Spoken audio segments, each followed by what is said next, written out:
अरे आज या ठिकाणी केदारदादा भोई 5-6 वर्षापूर्वी बालगंधर्व या पुण्यामध्ये आमची भेट झाली होती आणि त्या माध्यमातून शिव ज्योत या संस्थेचे संचालक धनाजीदादा शीद हे सुद्धा आपल्याला आलेले आहे प्रश्नचिन्हाच्या आवारामध्ये आणि प्रश्नचिन्हाच्या मुलांसोबत संगती हितगुज करणार आहे। आणि म्हणून या ठिकाणी जो प्रश्नचिन्ह नावाचा हा प्रकल्प आहे, ज्याचे आईवडील लाईफसाजेमध्ये मरण पावलेले, कोणाकोणाचे आईवडील पोलिसाच्या अत्याचाराने मरण पावलेले, कोणाला आई आहे तर बाप नाही, बाप आहे तर आई नाही, असे मुलं सगळे 458 मुलं आज या प्रश्नचिन्ह शाळेमध्ये निवासी म्हणून राहतात। ज्या मुलांचे आईवडील त्यांना स्वप्नातही माहीत नव्हतं, अशा मुलांचं गोतुळवाडा आम्ही या प्रश्नचिन्हामध्ये करतो आहे। आणि म्हणून या ठिकाणी आपले केदारदादा व आपले धनाजीदादा इथे आज प्रश्नचिन्हाला आलेले आहे। हा प्रकल्प फाशेपारधी समाजाचा आहे आणि फाशेपारधी समाजाचा मुलं आणि फाशेपारधी समाजाचं बॅकग्राऊंड सगळ्या देशाला माहीत आहे। या समाजाला अजूनपर्यंत शिक्षणाचा गंध नाही, विकासाचा गंध नाही, कसं राहणं कसं हे करायचं असं सुद्धा त्यांना अजूनपर्यंत माहीत नाही। या समाजाला फक्त तुरुंगामध्ये हवा दिली जातात, पोलिसांच्या कस्टडीमध्ये मारल्या जातात, शिकार करणे आणि पोट भरणे हे त्यांचा व्यवसाय आहे। आणि मग शिकारीला 1971 पासून या शिकारीला बंदी आली आणि शिकारीला बंदी आल्यानंतर या समाजाला उपासमारीची पाळी आली। आणि म्हणून कुठंही मोठा चोरी झाली तर कुठंही चांगलं म्हणजे खरे चोर जर सापडले नाही तर प्रथम फाशेपारधी समाजाच्या बेड्यावर टांड्यावर येतात आणि ते मुलांना त्या आईवडिलाला आणि त्यांच्या नातेवाईकाला उचलून नेतात। असे मुलं रेल्वे स्टेशनवर भीक मागणारी, भंगार वेचणारी, कचरा गोळा करणारी ही मुलं संपूर्ण आज या मुलांना जन्माचा पुरावा नाही माहीत नाही, जन्म कुठं झाला हे माहीत नाही, असे मुलं उचलून आम्ही आणले। आणि ज्या मुलांचे प्रश्न होते का तुमच्या शाळेमध्ये काय काय मिळणार, तर मुलं बोलायची आम्हाला म्हणे 120-300चे खर्रा लागेल, सितार पुडी लागेल, तंबाखू लागेल आणि लाल कलरची देशी दारू लागेल। अशा बॅकग्राऊंडमधले मुलं आज 458 मुलं आज या प्रश्नचिन्हामध्ये वावरतात। संपूर्ण लोकवर्गणीच्या माध्यमातून या प्रकल्पाची उभारणी झालेली आहे। आणि म्हणून या प्रकल्पामध्ये 2011 पासून जेव्हा सुरुवात केली तेव्हा खूप मोठ्या प्रमाणात आमच्या या 1,77 लाख रुपयाची बिल्डिंग बांधून दिली होती लोकांनीच।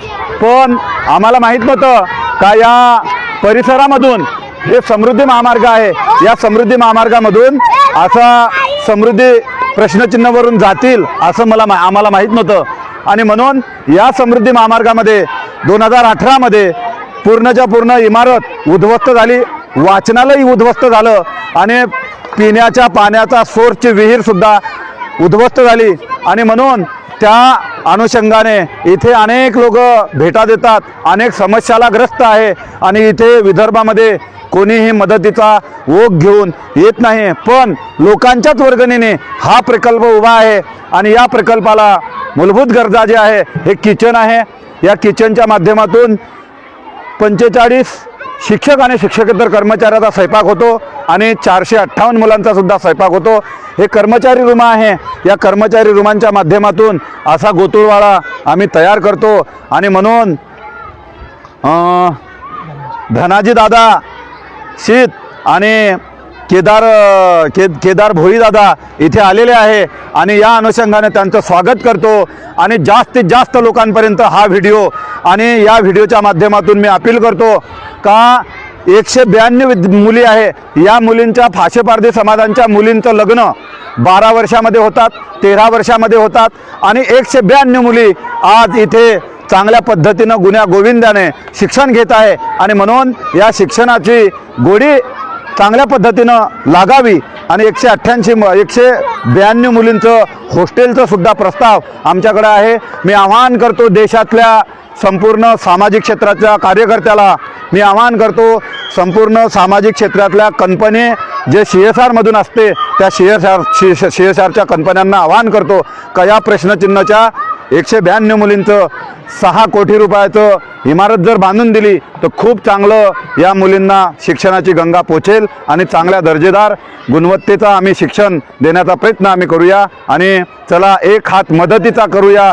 अशीच अपेक्षा व्यक्त करतो आणि मुलांना जे आम्ही शिस्तीचं पालन करत आहे ते वेगळ्या पद्धतीचं आहे. हा प्रकल्प उत्तराच्या दिशेनं न्यावा, हा प्रकल्प प्रश्नचिन्ह नाही नसावा, हा उत्तरचिन्ह झालं पाहिजे. हे उत्तरचिन्ह एकट्याचं काम नाही तर हे संपूर्ण महाराष्ट्रातल्या जनतेचं काम आहे, पूर्ण देशातल्या जनतेचं काम आहे. कारण ही जे जमात आहे हे गुन्हेगारी जमात घोषित केलेली आहे इंग्रजांनी. जोपर्यंत यांच्या कंपाळाचा शिक्का चोरीचा कलंक मोडणार नाही आणि चोरीचा कलंक कशामुळं मोडतात तर हे शिक्षणाच्या अभावामुळं मोडतील अशी अपेक्षा व्यक्त करून मी हा प्रकल्प उभा केला. मी 2005ला शिक्षक म्हणून लागलो, पण शिक्षकाच्या नोकरीमध्ये सुद्धा अनेक अडचणींना सामोरं जायचं काम पडलं. मला अनेक अडचणी आल्या समाजामध्ये.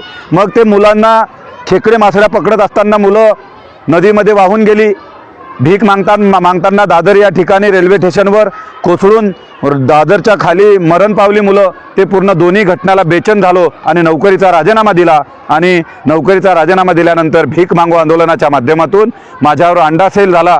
म्हणजे अंडासेल मुलांना भीक मागण्यासाठी प्रवृत्त करतात म्हणून नक्षलाईट जिथं आतंकवादी कोणतात त्या अंडासेलमध्ये मला हलवलं आणि तरीसुद्धा मी डगमगलो नाही आणि मी जेलमधून सुटल्यानंतर या प्रकल्पाची पुन्हा उभारणी केली आणि आज 188 मुलांपासून जो प्रकल्प उभा आहे तो आता 458 मुलांपर्यंत आलेला आहे आणि 45 शिक्षक आणि शिक्षकेतर कर्मचारी हे लोकवर्गणीच्या माध्यमातून गोतुळवाड्याच्या माध्यमातून चालवतो आहे. मित्रांनो, आपण सगळे प्रश्नचिन्हाला येत राहा. हे प्रश्नचिन्ह हे उत्तराच्या दिशेनं झाले पाहिजे, गुन्हेगारी मुक्त करणारी शाळा ठरली पाहिजे अशीच अपेक्षा व्यक्त करतो.